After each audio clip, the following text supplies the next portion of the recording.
एक मोठी बातमी वाशिम जिल्ह्यातील संत मैनागिरी महाराज विद्यालय आणि कनिष्ठ महाविद्यालयातील 581 विद्यार्थ्यांनी सामूहिक कॉपी केल्याप्रकरणी आता शिक्षण विभागानं परीक्षा केंद्रावरच्या कर्मचाऱ्यांवरही मोठी कारवाई केली आहे। 26 शिक्षकांना निलंबित करण्याचे आदेश देण्यात आलेत। तर या कर्मचाऱ्यांच्या विरोधात पोलीस स्थानकात गुन्हा दाखल करण्याची प्रक्रिया सुरू असल्याची माहिती माध्यमिक विभागाच्या शिक्षणाधिकारी मंगल धुपे यांनी दिली आहे।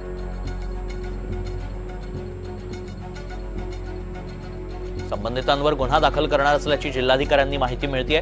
12वी परीक्षेत 581 विद्यार्थ्यांनी सामूहिक कॉपी केली होती आणि याच प्रकरणी संबंधितांवर गुन्हा दाखल करणार असल्याचं जिल्हाधिकाऱ्यांनी सांगितलंय। वाशिम प्रकरणात आतापर्यंत 26 जणांना निलंबित करण्यात आलंय।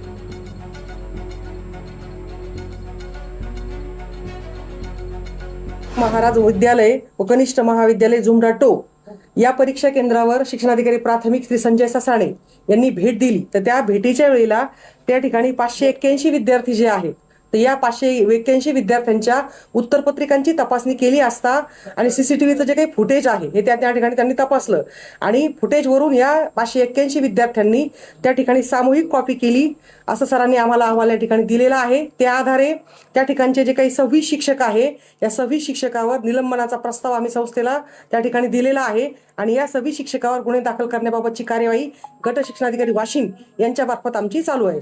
थँक्यू। विद्यार्थ्यांवर काही कारवाई विद्यार्थ्याच्या कार्यवाहीबाबतचं विद्यार्थ्याचे जे काही अहवाल आहे उत्तरपत्रिका आहे हे बोर्डाकडे आम्ही पाठवलेले आहेत आणि याबाबतचे सुनावणी बोर्डामार्फत घेतली जाईल त्या विद्यार्थ्यांची आणि याबाबतचा सविस्तर जो काही निर्णय आहे ते बोर्डाचे अध्यक्ष त्या ठिकाणी घेतील।